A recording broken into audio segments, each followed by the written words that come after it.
Ang tunay na kabayanihan at kapangyarihan ng isang tao ay nagmumula sa kanyang dalisay na hangarin at busilak na puso na handang lumaban at tumulong sa mga nangangailangan. Magandang araw sa iyo, Sir Eric, at sa mga tagapakinig ng inyong YouTube channel. Ako po si Nenita at ang kwento ko pong ibabahagi ay karanasan ng aking kaibigan na si Andres noong nasa ika-4 na baitang siya sa sekundarya. Ilang dekada na rin ang nakakalipas. Nakatira si Andres sa bahaging Iloilo, kapiling ang kanyang mga magulang. Namulat siya sa isang inosenteng kaisipan sa mga katatakutan at kababalaghan sa kanilang lugar. Pero sa kabila nun ay nagsipag siya at naging determinado sa pag-aaral. Tuwing Sabado at Linggo ay naghahanap buhay siya. Maaga siyang lumilibot sa bayan upang magtinda ng tinapa. At kapag nakatapos siya kaagad ay saka siya dumediretso sa palengke upang tulungan naman ang kanyang ina sa pagbibenta ng mga kalamansi. Bukod sa mga gawaing bahay, ay doon umiikot ang buhay ni Amparo kapag wala siyang pasok. Kapag sumasapit ang gabi, ginagawa niyang pampaantok ang mga kwentong kababalaghan na sinasalaysay ng kanyang mga magulang. Medyo mahiwaga at puno ng misteryo sa kanilang lugar. Maraming kwento ang mga magulang niya maging ang ibang residente sa kanilang bayan, ukol sa mga nag-aanyong baboy ng mga nilalang na sumisilip sa mga silong ng kabahayan sa tuwing may buntis o naghihingalo sa miyembro ng pamilya. Mayroon ding nagbabalat kayong maiitim na malalaking aso at mga ibong pumapagaspas sa mga bubungan at nagmamatsyag ng mga mambibiktima. Bantog ang kanilang probinsya sa Quezon sa mga aswang, tikbalang, engkanto, duwende at maging mga sinasaniban ng dyablo at masasamang espiritu. Kaya naman makulay ang kanyang naging kabataan. Nasanay na rin siya sa mga pamahiin at tagubilin ng mga matatanda sa tuwing sumasapit ang dilim. Isa sa mga hindi niya makakalimutang karanasan noong mga ilang dekada na ang nakakaraan. Ganap na 8 ng gabi ay inihatid siya ng kanyang mga kaklase sa kanilang barangay. Inabot sila ng gabi sa paggawa ng kanilang proyekto sa matematika. Puspusan sila sa pagtatapos ng proyekto dahil sa iilang araw na nalalabi bago nila ito isumite sa kanilang guro. Kasalukuyan noon binabaybay ng mga magkakaklase ang kahabaan ng daan. Nagawa pang maghagikgikan ng mga kaibigan niya habang nagkikwento ng mga katatakutan. Sila-sila din naman ang nagtatakutan sa mga sarili nila. At pagkatapos ay bigla na lang mag-aasaran na parang mga nasisiraan ng ulo. Sa ganoong estado sila natutuwa at nalilibang sa pakikipagkwentuhan. Naiinis na si Andres sa mga ginagawa ng kanyang mga kamag-aral. Ginagawa nilang biro ang tungkol sa aswang at sinalaulang katawa-tawang paksa. Nananalangin si Andres gamit ang kanyang isip na sana ay lumitaw ang mga aswang sa kanilang harapan upang masukat kung gaano katapang ang kanyang mga kaklase sa kanilang mga binibitawang salita.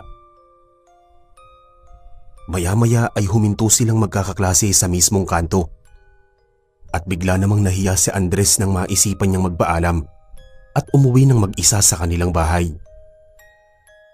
Napagtanto niya na malayo-layo pa rin ang lalakarin ng kanyang mga kaklase patungo sa kanya-kanya nilang tahanan. Magkakaiba pa ang barangay na kanilang tatahakin. Kaya naman minabuti na lang niyang huminto na lang sa may kanto na kung saan sila nagpaalam sa isa't isa.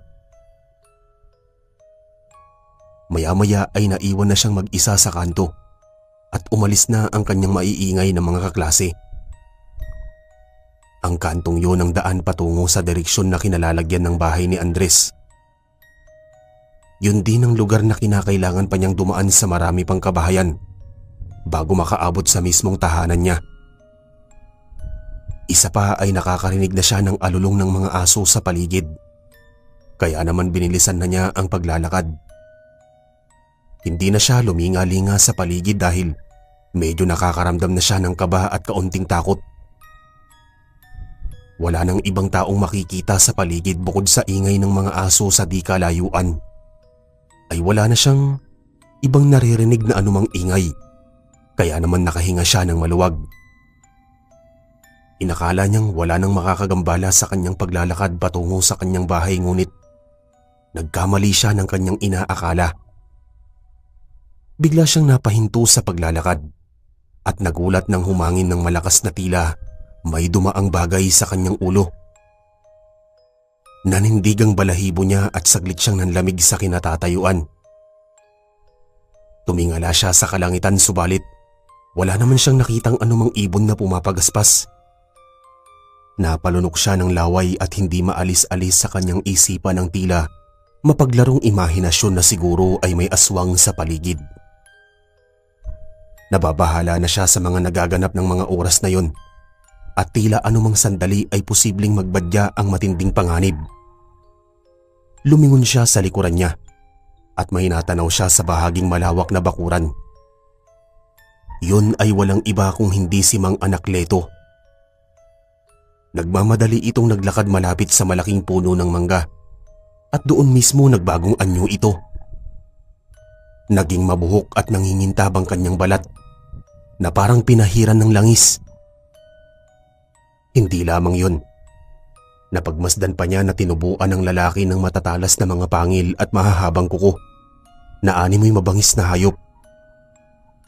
Dagdag pa ang nagbabaga at nanlilisik na mga mata na parang paniki sa kadiliman. Bumagtas ang mga pawis buhat sa kanyang noo patungo sa kanyang muka at nag-umpisang kumabog ng pagkalakas-lakas ang kanyang dibdib. Napaatras siya ng hakbang nang sumagi sa isip niya na isang aswang ang naturang lalaki. Hindi siya maaaring magkamali.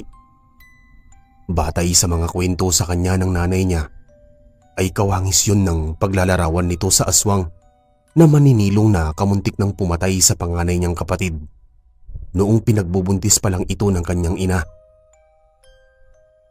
Ginusto niyang sumigaw subalit wala namang boses na kumakawala sa kanyang bibig. Umatras pa siya ng umatras nang biglang may naapakan siyang maliit na bato at kamuntik na siyang mapabagsak sa simentadong daan. Huli na ang lahat bago siya makapagtago dahil napansin na siya ng naturang aswang. Ngumisi ito sa kanyang direksyon at nag-umpisang tumulo ang malapot nitong laway buhat sa kanyang bibig. Dali-daling umalis sa may tabi ng punong mangga ang nagsusumamong aswang at hinabol siya ni Andres na tila natatakam sa presensya nito. Kumaripas ng takbo si Andres habang kumakabog sa sobrang bilis ang kanyang puso. Lumingon siya sa bandang likuran at nakita niya ang panlilisik ng mga mata ng aswang. Nagmamadali siyang nagtungo sa kanilang bahay subalit nakasarado ang pinto. Kumatok siya ng pagkalakas-lakas at halos maputulan siya ng litid sa liig sa kakasigaw niya sa pagtawag sa kanyang mga magulang. May ilang hakbang na lang ang layo ng aswang buhat sa kinatatayuan ni Andres, pero hindi pa rin siya tumigil sa pagkatok sa pinto ng bahay hanggang sa mapansin niya na nagliwanag sa kabahayan ng kanyang kapitbahay sa gawing kanan. Nabuhayan siya ng loob, ngunit makalipas pa ang ilang sandali ay laking gulat niya nang biglang namatay ang ilaw sa loob ng bahay. Nabalot ng pagkadismaya at panghihinayang si Andres. Nawalan na siya ng pag-asa nang biglang may dumakwang sa likuran niya at hinablot siya ng aswang. Nagpumigla si Andres lalo na nang makita ang matutulis nitong mga kuko na kayang-kayang bumaon sa kanyang mga laman. Wala na siyang ibang maisip ng mga oras na yon kung hindi ang manalangin sa Diyos. Kaya nilakasan niya ang loob at umusal siya ng panalangin habang may dinudukot sa bulsa ng kanyang bag. Hindi pa man lang siya nangangalahati ng dasalay nang makuha niya ang isang piraso ng kalamansi na binaon niya at ipinaga ang katas nito. Hustong tinamaan sa muka ang aswang. Umangil ito at naramdaman ng matinding pagkirot at pagkasunog ng kanyang balat. Yun ang naging dahilan upang bigla na lamang siyang ibagsak ng aswang. Napasalumpak siya sa sementadong daan at nanakit ang kanyang likuran, dulot sa biglaang pagbagsak. Sinikap niyang bumangon at ganoon na lang ang ikinamilog ng kanyang mga mata nang makita si Mang Antonio ng isang manggagamot sa kanilang lugar. May dala itong itak at buntot ng pagi. Hinamon nito ang aswang at buong tapang na nilabanan. Sumugod ang aswang subalit nakailag si Mang Antonio. Kinuha niya sa kanyang kaluban at binunot ang matalas na itak at iwinasiwas sa bahaging kinatatayuan ng aswang. Mabilis din naman itong nakailag. Ginamit nito ang kanyang kuko upang makalmot ang matandang manggagamot subalit hindi siya nagtagumpay. Nahiwa si Mang Antonio ang bahaging braso ng aswang, kung kaya't umangil ito ng pagkalakas-lakas. Sa pagkakataong yun ay mabilis na kinuha ni Mang Antonio ang buntot pagi at pinaulanan ng hampas at makailang beses na hinagupit ang aswang sa iba't ibang bahagi ng katawan nito. Humina ang depensa ng aswang hanggang sa mapaluhod siya sa simentadong daan. Nag-uusok at nasusunog ang kanyang balat, dulot ng buntot pagi. Hindi na pinatagal ni Mang Antonio ang paghihirap ng aswang. Tinagpas niya ang ulo nito at pinagpira-piraso ang katawan. Nagimbal si Andres sa kagilagilalas na ginawa ni Mang Antonio sa aswang. Hindi siya kaagad nakapagsalita at nakagalaw mula sa kanyang kinatatayuan. Hinintay niya na lumipas ang mga sandali hanggang sa lumapit sa kanya si Mang Antonio. Inutusan siya nitong magtungo sa loob ng bahay at kung maaari ay huwag siyang gumawa ng anumang ingay dahil nakakatiyak si Mang Antonio na marami pang aswang ang naglipa na sa paligid na naghihintay lamang ng pagkakataon upang makaatake. Pagkatapos nun ay may inilabas siyang malaking sako at doon inilagay niya ang putol-putol na katawan ng aswang. Nagpasalamat si Andres kay Mang Antonio bago nagpaalam. Nagpatuloy si Andres sa pagkatok sa pinto ng kanyang bahay hanggang sa napansin niya na may nagbukas ng ilaw sa bahaging sala. Sigurado siyang may nagising na sa kanyang mga magulang.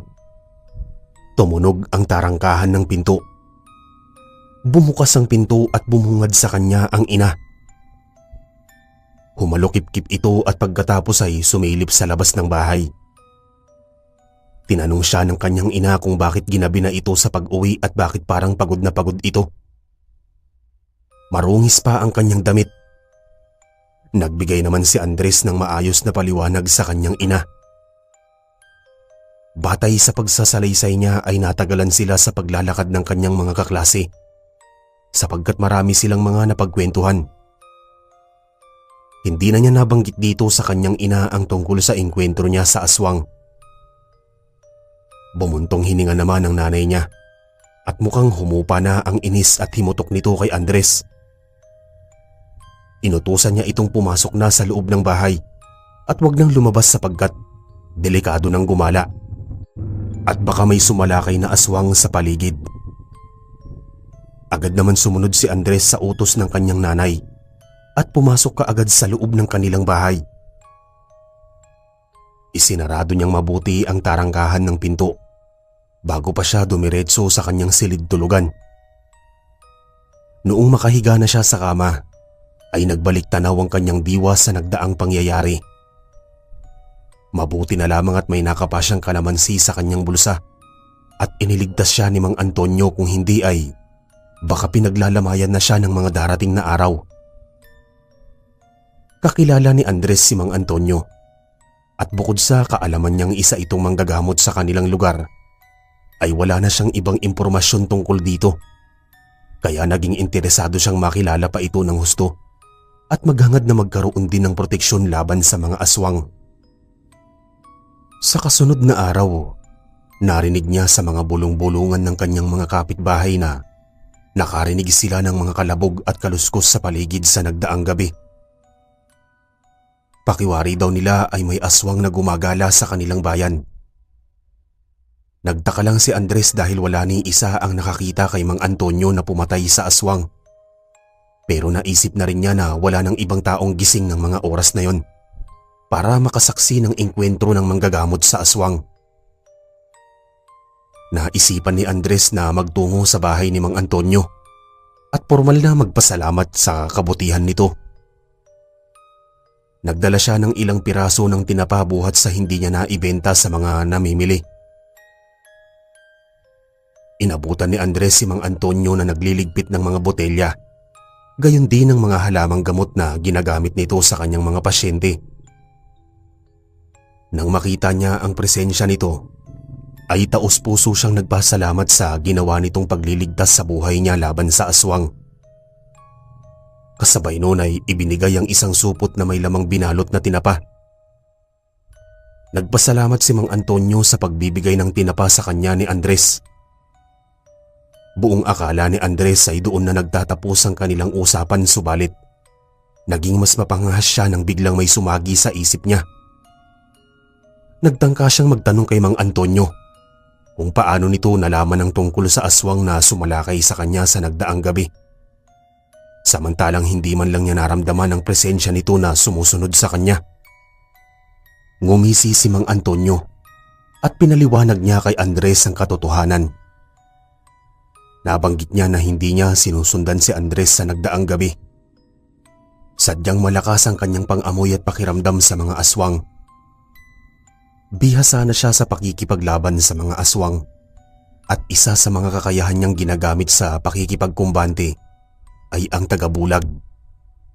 Ginagamit niya yun upang malinlang at hindi siya makita ng mga kalaban. Sa tulong ng kanyang habak ay madali niyang nagagawa ng walang kahirap-hirap. Manghang-mangha si Andres sa mga tinuran ni Mang Antonio. Pero wala namang imposible sa mga sinabi niya dahil simula pagkabata ay marami nang naririnig si Andres mula sa kanyang mga magulang at mga kapitbahay ukol sa uri ng panggagamot ni Mang Antonio noong mga panahong talamak ang panggagalaw ng mga diwende at laman lupa sa mga tao. Hindi lamang basta manggagamot si Mang Antonio. Isa rin siyang albularyo at magtatawas. Kaya rin niyang makipag-usap sa mga engkanto, diwende, diwata at maging mga ligaw na kaluluwa at espiritu na gumagala sa mundo. Sa tagal na lumilipad ang isip ni Andres ay hindi niya kaagad napansin na magtatanghali na pala at kinakailangan na niyang makauwi sa kanilang bahay. Magalang siyang nagpaalam kay Mang Antonio nang mapansin niya na naghahasa ito ng itak sa may sala ng kanyang bahay. Tinanong ni Andres si Mang Antonio kung mayroon itong pinaghahandaang laban na naman sa mga aswang. Napahalakhak si Mang Antonio.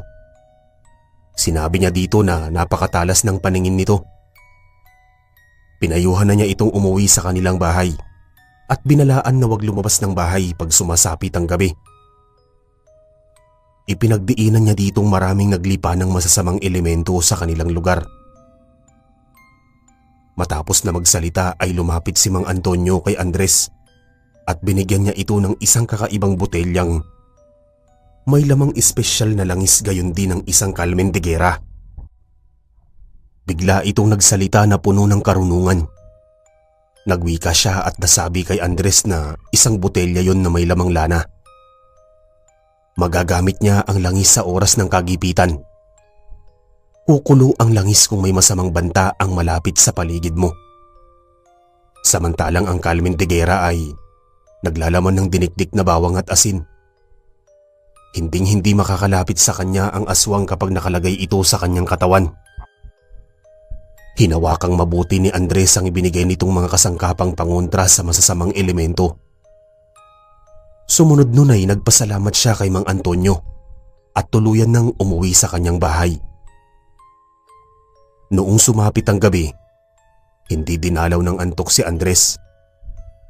Tila may maalinsangan ng buong paligid at mukhang may kakaibang magaganap ng gabing yon. Hindi pa sumasapit ang hating gabi pero naisipan ni Andres na lumabas sa kanilang bahay. Binitbit niya ang Calmen de Guerra, gayon din ang botelya na binigay sa kanya ni Mang Antonio. Sa hindi malamang kadahilanan ay naisipan niyang sumulong sa paglalakad nang biglang kumulo ang botelya ng langis. Kinagabihan si Andres at naisip na malapit lamang ang nilalang na posibleng nasa paligid. Luminga-linga siya sa bawat sulok subalit wala naman siyang natagpuan. Ngunit may nakapukaw sa kanyang atensyon. Nabatid niya ang ingay na nililikha ng itak, gayon din ang kakaibang angil ng isang mabangis na nilalang. Nagmadali siyang naglakad at inalamang kinaroroonan ng ingay hanggang sa makarating siya sa may dakong bakanting lote kung saan maraming punong kahoy at matatalas na amorsiko. Makalipas pa ang ilang sandali ay may natanaw siya sa di kalayuan. May aswang na nakikipaglaban sa isang lalaking nakasuot ng salakot. Sa takot ni Andres ay nagtago siya sa dakong talahiban at nanahimik siya sa kanyang pwesto. Pinanood niyang mabuti ang pakikipaglaban ni Mang Antonio sa isang malaki at maitim na aswang. Medyo mailap at tuso ang aswang. Gumagamit ito ng tagabulag, kaya hindi madaling matagpuan sa paligid. Namilog ang mga mata ni Andres nang mapansin na may medalyon na nakalagay sa liig ni Mang Antonio.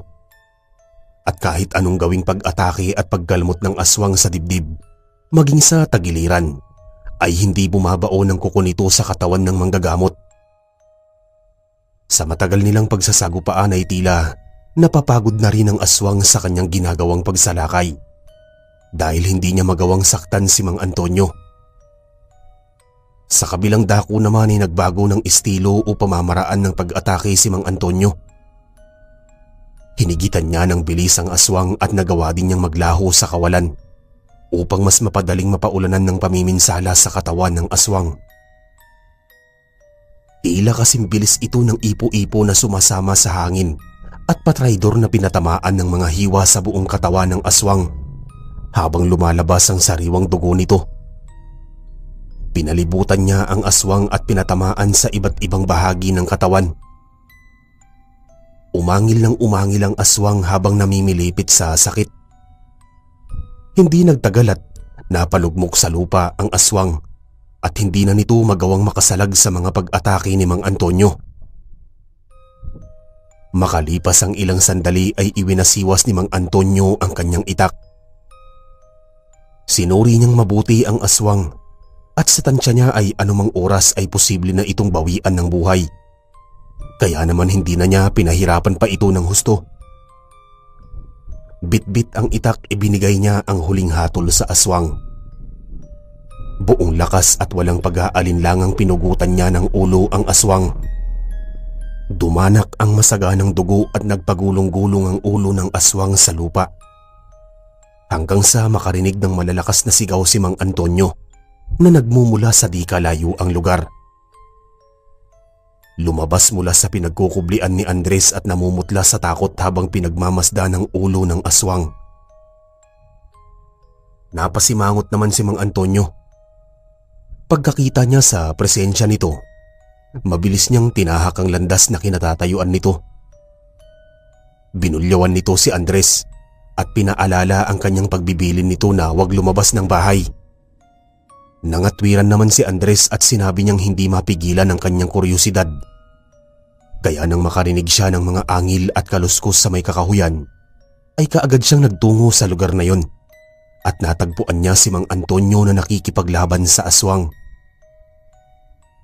Dagdag pa niyang humanga siya sa bilis at liksi nito sa pakikipagtagisan ng lakas. Pero naging interesado siya sa medalyon na nasa liig nito. Batid niya na hindi ito tinatamaan o tinatabla ng katawan ng anumang matutulis na bagay, buhat sa aswang. Humingi siya ng permiso na kung pwede niyang malaman kung anong klaseng agimat ang tinataglay ng medalyon nito. Napangisi si Mang Antonio at nabanggit niya kay Andres na medalyon yun ng Santissima Trinidad na pinamana sa kanya ng lolo niyang antingero. May kapangyarihan ito ng tagaliwas at kaya nitong mabigyan siya ng kunat ng balat upang hindi siya matamaan o tablan ng anumang sandata, kahit kuko ng mga aswang. Ito rin ang nakakapagbigay sa kanya ng kakaibang lakas at liksi ng pangangatawan, kung kaya't hindi siya basta-basta nagkakaroon ng malubhang sakit. Napahanga ng husto si Andres sa kanyang mga narinig. Hindi niya sukat akalaing isa palang malakas at makapangyarihan si Mang Antonio na hindi mahalata sa pagiging simple nitong manggagamot. Naibulalas niya kay Mang Antonio na nagsilbing inspirasyon ng mga sinabi nito sa kanya. Parang ginusto din niyang maging katulad nito. Kinausap pa siya na kung pwede siyang payagan nitong matutunan ng mga bagay kung paano mamuksa ng mga aswang at makatulong na din sa kanilang mga kababayan na mailigtas sa mga kampon ng kadiliman. Napahalakhak naman si Mang Antonio. Naaliw siya sa katapangan ni Andres pero ginawa niyang biro ang pakiusap nito. Hindi naman ganoon kabilis ang lahat ng mga bagay na basta na lamang nitong maibigan. Nabanggit niya kay Andres na marami pa itong kakaining bigas. Masyado pang bata si Andres at makakasagabal lamang ang pag-aaral niya ng pakikipagkumbante sa kanyang edukasyon. Kaya ay nagmatigas si Andres at lalong nangulit kay Mang Antonio. Kaya napilitan itong pumayag at nagkusang turuan siyang mapudira ng kanyang sarili laban sa mga aswang at masasamang elemento. Umiling-iling si Andres. Tila hindi yon ang kanyang ninanais na mangyari. Pinagpilitan niyang gusto talaga niyang matuto kung paano makikipaglaban sa mga kampon ng kadiliman. Kahit isang simple lamang siyang estudyante na maglalako ng tinapa at kalamansi. Inamin niyang porsigido siya at hindi isasakripisyo at ipagpapalit ang kanyang pag-aaral kaysa sa matuto sa pakikipagkumbante. Nangako siyang makakakuha siya ng sapat na oras at panahon para sa kaalaman na dapat niyang matutunan, buhat kay Mang Antonio. At handa siyang maghintay hanggang sa mahinog na ang kanyang mga kakayahan at kaalaman. Natuwa naman si Mang Antonio sa mga sinabi ni Andres. Kaya naman sa mga sumunod na araw ay unti-unti na rin niyang nilinang ang kaalaman ni Andres sa mga bagay na gusto niyang malaman. Hindi niya ito pinuwersa na maisaulo lahat ng lihim na karunungan pero habang tumatagal ay nakikita na niya ang pagbabago at kasanayan nito. Sa araw-araw ay nag-iensayo si Andres pagkatapos ng kanyang klase sa paaralan at kapag sumasapit naman ang araw ng Sabado at Linggo at matapos makapagtinda ng tinapa ni Andres at makapagbenta ng kalamansi ay dumidiretso siya sa lugar na pinag-iensayuhan nila ni Mang Antonio. May pagkakataon din na tumutulong si Andres kay Mang Antonio sa panggagamot nito sa mga taong may sakit. Naging maganda ang samahan nilang dalawa at itinuring na rin nilang mag-ama ang isa't isa. Sumapit ang isang araw, hindi na muna nag-ensayo si Andres. Pinahinga niya ang katawan at isip sa pakikipagtagisan ng pisikal na lakas at talas ng pag-iisip. Minabuti na muna niyang mag-focus sa pagbabanat ng buto. Maaga siyang lumabas ng bahay at nagtinda sa kanilang nayon ng kanyang tinapa. Natuwa siya at maraming bumili ng tinapa at halos naubos ang kanyang mga paninda. Kaso noong paalis na siya sa huling lugar na pinuntahan niya, ay mayroon siyang isang lalaki na nahagip ng kanyang paningin. Masama ang tingin nito sa kanya at hindi niya malaman kung bakit ganoon na lamang ang reaksyon nito sa kanya. Nakaramdam siya ng pagbigat ng kalooban. Naramdaman din niyang kumulo ang langis na ibinigay sa kanya ni Mang Antonio. Kaya naisip niya na baka aswang ang lalaki. Kaya naman nagmadali na siyang umalis at dumiretso sa palengke. Pagkadating niya sa palengke ay malapit nang sumapit ang tanghali. Marami-rami pa ring mga namimili ang gumagala at bumibili sa bawat pwesto ng mga gulay at prutas. Kalahating bilao na lamang ang kalamansing binibenta ng kanyang ina. Kaya nagtiyaga si Andres na ibenta at ipag-alokan sa mga dumadaang mamimili ang mga kalamansi. Marahil ay naawa o talagang naengganyo ang mga taong dumadaan, sapagkat may maganda at mapanghikayat na boses si Andres. Kaya naman pinakyaw ng dalawang mamimili ang mga kalamansi. Malaki ang pasasalamat ng mag-ina sa mga mamimili at naubos ang mga kalamansi. Mukhang umaayon ang araw na yun sa kanilang dalawa. Hiniling nila na sana ay ganoon din ang mangyari sa mga susunod na araw sa pagtitinda nila sa palengke. Maaga silang umuwi sa kanilang bahay at sa palagay ni Andres ay maswerte silang mag-ina noong ordinaryong araw na yon. Nag-umpisa silang maglakad ng kanyang ina nang makaramdam si Andres ng mabigat na namang pakiramdam. Inakala niya na magkakaroon siya ng sakit. Pero noong mapasulyap siya sa isang sulok, ay nagulat siya sa makita ang lalaki na nakita din niya sa daan at masama ang tingin sa kanya. Nakangisi ito sa kanya habang namumula ang mga mata. Nagpakita pa ito ng nakakalokong ngiti na parabang tinutokso siyang hamunin sa isang laban. Kumisap-kisap si Andres at nakita niyang naglaho ang lalaki. Natigilan siya sa kanyang kinatatayuan nung makarinig siya ng mga malalakas na ugong ng sasakyan sa paligid. Ay saka pa lamang siya natauhan at nakakilos. May nakita siyang tricycle at kaagad silang sumakay na mag-ina at nagpahatid sa kanilang bahay. Medyo nabalisa si Andres at nag-isip siya kung anong motibo ng lalaki at bakit siya nito sinundan. Nahuli siyang napatulala ng kanyang ina at bago pa ito mag-alala ay inunahan na niyang magpaliwanag. Nabanggit niyang dala lamang yun ng matinding pagod sa pagbibenta ng tinapa. Mukhang epektibo naman ang naisip niyang palusot sapagkat hindi na umalma ang kanyang ina. Sumapit ang tanghali at nagluto ng pananghalian si Andres. Magkasalo silang kumain habang nasa trabaho naman ang ama ng tahanan. Walang pasok sa paaralan si Andres at noong dumako ang hapon ay tinapos niya ang mga gawaing bahay bago siya lumabas ng bahay at bumili sa may tindahan. Hindi siya basta lamang lumabas na walang dalang armas. Dinala niya ang kanyang kaluban. Nakatago din sa kanyang tagiliran ng bote ng lana, pati ang kalmin de gera na ginawa niyang kwintas at itinago sa kanyang damit.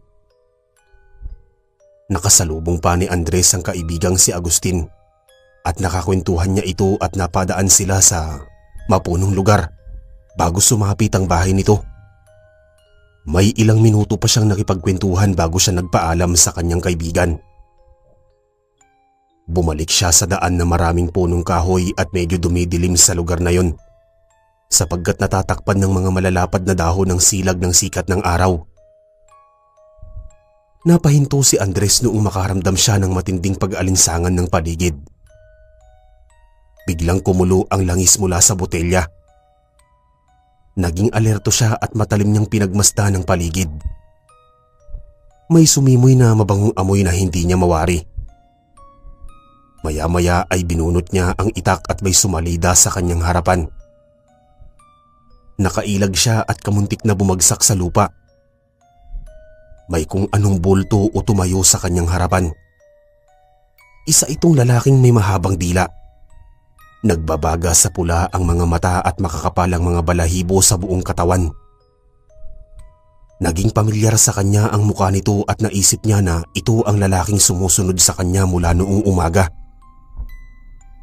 Kinausap niya ito at tinanong kung anong pakay nito. Kaya sinusundan siya saan man siya magpunta. Nagsalita ang aswang na magaralgal na tinig at nasabi niyang may mga tinatangan si Andres na proteksyon. Pero hindi niya mapigilang matakam dito kaya naman nagawa niyang sundan ito sa kung saan saang lugar at maghanap ng pagkakataon upang madakip. Napangisi si Andres pero wala naman siyang sinabi. Hinawakan niyang mabuti ang itak at mukhang nahuhulaan ng aswang ang kanyang balak gawin. Kaya naman sinunggaban nito ito at kinalabit gamit ang matutulis niyang mga kuko. Pero mabilis at maliksi si Andres. Hindi siya nagpaabot sa mga kuko ng aswang. Umilag siya ng makailang beses at noong makahanap ng tiyempo, ay sa kanya inundayan ng saksak sa may hita at hinawaan niya sa may bahaging tiyan. Umangil ang aswang at lalo pang nagpakita ng kanyang kapangyarihan sapagkat mukhang madedihado siya sa pakikipaglaban at mahihirapan pa siya na mapatumba si Andres sa taglay nitong lakas at liksi. Nasipa niya sa bandang tagiliran si Andres. Napaigik ito sa sakit pero mabilis din namang nakabawi. Umatras ito at pagkatapos ay hinigpitan palalo ang pagkakahawak sa itak. Pagkatapos ay inatake niya ang aswang at sinugatan sa tigkabila nitong mga braso. Lalong nagngit-ngit sa galit ang aswang pero hindi na siya nakaganti sapagkat natamaan ng dulo ng talim ng itak ang liig ng aswang kung saan lumikha yun ng malaking hiwa at lumabas ang patak-patak na dugo pabagsak sa lupa. Inilabas pa ni Andres ang kalmen de gera. Kamuntikan na siyang mahablot ng aswang. Mabuti na lamang at napalapit ang kalmen sa dibdib ng aswang. At noong madampian ang dibdib ng aswang ay bahagya yung umusok at sumigaw sa sobrang sakit. Hindi na pinatagal ni Andres ang pakikipagkumbante. Natutunan niya kay Mang Antonio na hindi na dapat pinapahaba ang paghihirap ng aswang sa pakikipaglaban. Walang pagdadalawang isip na ibinaon niya ang talim ng itak sa dibdib ng aswang at pagkatapos ay sinabuyan niya ito ng langis na lalong ikinasunog ng kanyang balat. Binunot niya mula sa dibdib ng aswang ang nakatarak na itak at doon lumabas ang sariwang dugo nito na dumilig sa tuyong lupa.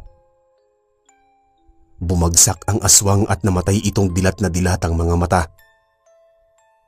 Naglakad si Andres at pinahid ang kanyang itak na may bahid ng dugo sa mga dahon ng mga punong kahoy. Pagkatapos ay sa kanya ibinalik sa loob ng kaluban ng itak at nagpasya na siyang umuwi sa kanilang bahay. Pero laking gulat niya nang makalagpas siya sa mapunong lugar. Ay lumitaw sa kanyang harapan si Mang Antonio na mukhang kakatapos lamang manggamot ng kanyang mga pasyente. Inamoy-amoy niya si Andres at naningkit ang kanyang mga mata na parabang nasagap nito ang tunay na kaganapan sa pakikipaglaban nito sa isang aswang. Nagsalita siya at sinabing nalalaman niyang may nakalaban itong aswang sapagkat naaamoy niya sa kasuotan nito ang nanunuot na mabahong amoy ng aswang. Hindi na nakatanggi si Andres kaya pinagtapat niya dito ang nangyari. Tinapik siya sa balikat ni Mang Antonio at ngumiti. Pinuri pa siya at humanga ito sa abilidad nitong makipaglabang mag-isa sa aswang na hindi kailangan ng kanyang tulong. Ipinangako niya kay Andres na siya na ang maglilinis ng kalat. Pinapauwi na muna niya ito sa kanilang bahay upang mabantayan ng ina sapagkat nasa trabaho pa ang kanyang ama. Sumang-ayon at nagpasalamat si Andres kay Mang Antonio bago pa siya tuluyang umalis. Nang sumapit ang gabi, ay dumating ang ama ni Andres na si Mang Julian.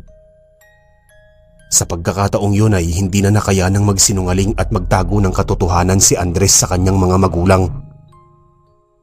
Umiral na ang konsensya kay Andres at hindi siya matatahimik kung hindi niya sasabihin sa kanyang mga magulang ang naranasan niya simula nang makilala si Mang Antonio. Nagharap-harap silang pamilya sa hapagkainan at habang naghahaponan ay tinalakay niya ang tungkol sa paglaganap ng mga aswang sa kanilang nayon. Humantong ang kanilang usapan sa pagbubulgar ni Andres nang makaengkwentro siya ng aswang at makilala si Mang Antonio. Gayon din ang pagbibigay nito ng mga pangontra at kaalaman sa pakikipagkumbante. Inakala ni Andres na mapapagalitan pa siya ng kanyang magulang pero lalo pa silang nagpakita ng paghanga sa anak. Isang malaking bagay pala ang naiambag dito ng manggagamot na magagamit nito upang maipagtanggol ang sarili, pati ang kanilang pamilya. Pero sa kabila ng mga papuri, ay nandoon ang payo at suhestyon ng kanyang mga magulang na mag-iingat at huwag gagawa ng mga bagay na ikakapahamak nito sapagkat hindi mga ordinaryong tao ang kanyang mga nakakalaban, kung hindi mga nilalang ng dilim na mas makapangyarihan at kayang pumatay ng mga tao. Sinabi naman ni Andres na palagi siyang mag-iingat at gagawin ang makakaya upang maprotektahan ang sarili at mailigtas ang mga mahal niya sa buhay.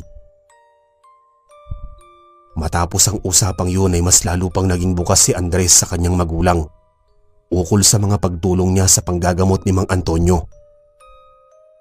Kaya naman nalaman ng magulang niya na mukhang lumaki ang responsibilidad nito at tungkulin sa buhay. Naging malapit si Mang Antonio sa pamilya ni Andres at itinuring na rin nilang bahagi ng kanilang pamilya. Hindi nagtagal ay nakatapos sa pag-aaral si Andres, pero hindi na siya nakapag-aral sa kolehiyo at pinili niyang mamuhay ng simple, magtrabaho at makatulong sa pamilya pati sa kanyang mga kanayon. Hindi lamang si Mang Antonio ang gumagamot sa mga taong may sakit. Kahit si Andres ay nanggagamot na din. Ipinasaulo ni Mang Antonio ang nilalaman ng libreta upang magkaroon siya ng kakayahang makagawa ng mga orasyon at pagpupuder. Bukod doon ay naisipan pa ni Andres na dalhin na rin sa palengke ang pagnenegosyo niya at pagtitinapa, kasabay ang pagbibenta ng kalamansi sa kanilang maliit na pwesto sa palengke. Hindi sukat akalain ng mag-ina na magbabago ang kanilang kapalaran. Isang araw ay may dumating na isang matandang pulubi na mukhang may sakit. Napadaan ito sa kanilang pwesto at hindi pa kumakain. Eksaktong may natirang kanin si Andres na hindi niya naubos mula sa kanyang dalang pananghalian at may isa pang hindi nabentang tinapa. Ibinigay na lamang niya yon sa matandang lalaki. Ngumiti ang matandang lalaki at nagpasalamat sa kanyang ginawa. May dinukot ito mula sa bulsa na isang maliit na bagay na nakabalot sa isang mapulang tela. Yun daw ang kanyang ganting pasasalamat para sa pagbibigay nito ng pagkain sa kanya. Ayaw pa sanang tanggapin yun ni Andres pero sa kinalaunan ay kinuha na rin niya at nagpasalamat. Noong kinausap na muli ni Andres ang matandang lalaki, ay bigla na lamang itong naglahong parang bula. Nagtaka silang mag-ina kung saan ito pumunta. Pagka-uwi nila sa kanilang bahay, ay doon pa lang nila binuklat ang mapulang tela. At nasurpresa sila noong makita ang loob nito, ang isang kumikinang na brilyante. Halos himatayin ang ina ni Andres. Sa mga sumunod na araw ay may bumili ng brilyante at binayaran sila ng malaking halaga ng pera. Ipinaayos ni Andres ang kanilang tahanan at bumili sila ng malaking pwesto sa palengke ng kanyang ina upang magtayo ng negosyong tinapa at kalamansi. Isinama na nila sa negosyo ang kanyang ama at tulong-tulong silang nag-ipon ng pera. Lumipas ang isang taon ay lumago ang kanilang kabuhayan at nakakuha pa sila ng mga trabahador. Hindi nagtagal ay guminhawa ang kanilang pamumuhay, pero nanatili pa ring mapagkumbaba si Andres. Nagpatuloy ang pakikipagkaibigan niya at pakikisama kay Mang Antonio, kahit na abala na siya sa negosyo ng kanilang pamilya. Naging isang bantog rin siyang manggagamot, at kahit dumating sa punto na namatay na si Mang Antonio, ay pinagpatuloy niya ang pinamanang panggagamot at pagpuksa sa mga masasamang elemento. Pinagyaman pa rin ni Andres ang kanyang kaalaman at pakikipagkumbante at paglaban sa mga aswang noong kabinataan niya. Hindi siya makakalimot na lumingon sa kanyang pinanggagalingan at marunong din siyang tumanaw ng utang na loob. Sa kasalukuyan ay nasa Pampanga na si Andres kasama ang kanyang asawa at anak. Gayon din ang kanyang mga magulang na sa awa ng Diyos ay binigyan pa ng mahabang buhay. Nagkaroon ng sangay sa mga probinsya ang kanilang negosyong tinapa at kalamansi. Marami na silang mga nangasiwang pinagkakatiwala ang mga trabahador Maging sa Iloilo ay nasa magandang kamay ang kanilang negosyo. Paminsan-minsan ay bumibisita at nagbabakasyon silang mag-anak sa Iloilo. At kapag medyo natatagalan si Andres ay saka pa lang siya gumagamot ng mga taong may sakit. Pero hindi na yun katulad ng dati na ganoon katindi ang kanyang debosyon. Alam niyang darating ang panahon at maipapasa na rin niya sa kanyang henerasyon ang paraan niya ng panggagamot at paglaban sa mga kampon ng kadiliman. Malaki ang pasasalamat niya kay Mang Antonio sapagkat ginawa niya itong instrumento upang maipagpatuloy ang kanyang misyon. Kaagapay din na pasasalamat niya ang pagbibigay sa kanya ng Diyos ng magandang kapalaran at mahabang buhay upang maipagpatuloy ang paglaban sa buhay kasama ang kanyang pamilya. Hanggang dito na lang po ang kwento at sana ay nagsilbi itong inspirasyon sa mga tagapakinig.